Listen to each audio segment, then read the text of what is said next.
I don't know about you, but I have a couple of phobias and fears. I'm not afraid of a lot of stuff, but one of the things that scares me more than anything are rodents. And I mean, little mice like this and rats.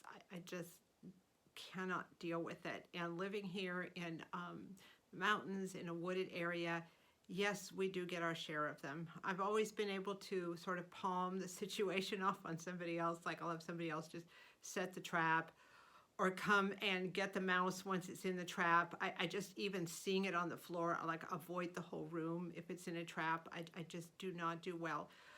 These last few months I've had to deal with them a little bit more than I usually do. I've had to actually get dead mice and throw them out. I leave them in the trap. I won't touch them. But it is a terrifying thing for me, just terrifying. On the other hand, I can't have them in the house. No way, no how. So we've been having a fairly mild end of winter with a couple of real intense cold snaps.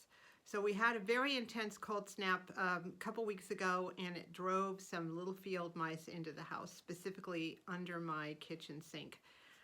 And I could hear them in there, and I saw some evidence of them, and I couldn't deal with it. I kept the whole thing shut up in there. I just shut the doors. I could not deal with it.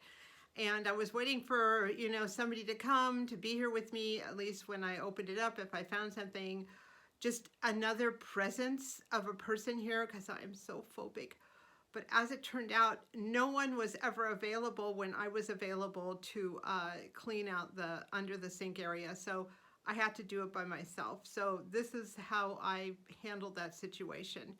First of all, I got the right materials, or hopefully the right materials. I went to the hardware store and I explained my problem. I said, I think they're coming into pre-existing holes.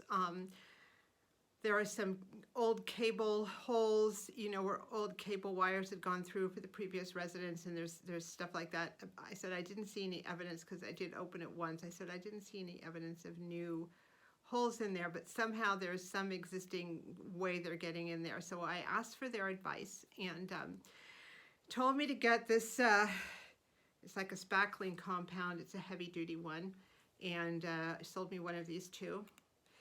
And also, she said this would work on a hole up to a certain size, and then the hole is too big for this to cover.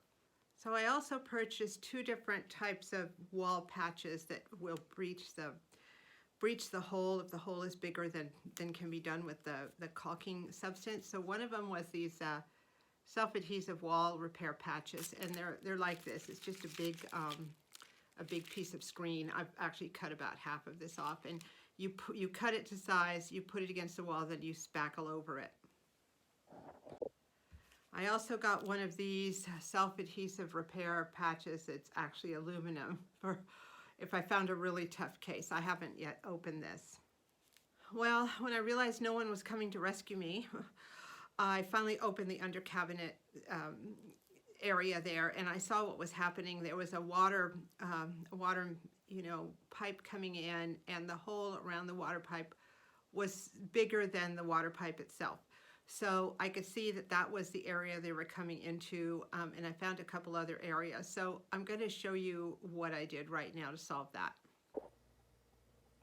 This is where they were coming in, and the hole was pre-existing, and it was too big for the just that caulking stuff, and it was very awkward for those patches.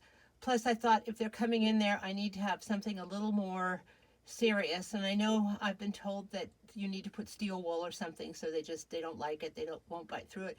So I ended up having some Dollar Tree Brillo pads. So I cut them up into 3 pieces and kind of stuffed them in there, then put the caulking over it to hold it in place. I found another area here where this background material was kind of pulling away from the back of the cabinet. So I got another Brillo pad and just jammed it in there. This particular pipe was pretty tight in there. There was a little bit of give, so I put some Brillo pad behind that as well. There were a couple holes here that I don't think anything's coming through it yet, but why give them any ideas? So this is where I put that screen and that, you can see the screen there, and that caulking product. I still have to take care of this. It has this piece on it that doesn't make it possible for me to push. This is no longer in use. I just don't need it sticking out here. So Next time somebody comes by with a big tool, I'll have them cut this, and then I can push this under the house till later and fix that hole.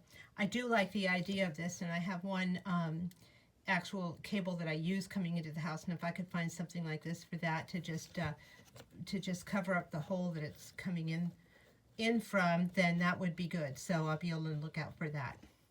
I know this isn't the best job you've probably ever seen, but it's the best job I could do considering I've never done this before. I realize this is not the best DIY in the world, and certainly not the best in any way, shape, or form. All I want to say is that my mouse problem has now stopped, so I guess it's more about results than appearance at this point. And I'm feeling kind of proud of myself because I really didn't think I could do it. I didn't think I could face that mouse situation, and I didn't think I could do a little project like this. I'm not a DIYer. I don't know how to do stuff, but I'm kind of pleased with myself that I did this. And maybe it's the start of bigger and better things, but you know, I solved the problem, and that's the bottom line. So if you find yourself with mice in your house and you feel that you're overwhelmed and you don't know what to do, this whole project cost me about $8 for everything, the little screens, the caulking, and then I had some Dollar Tree Brillo pads, so it can be done. So thank you so much for watching and participating in my tiny little triumph.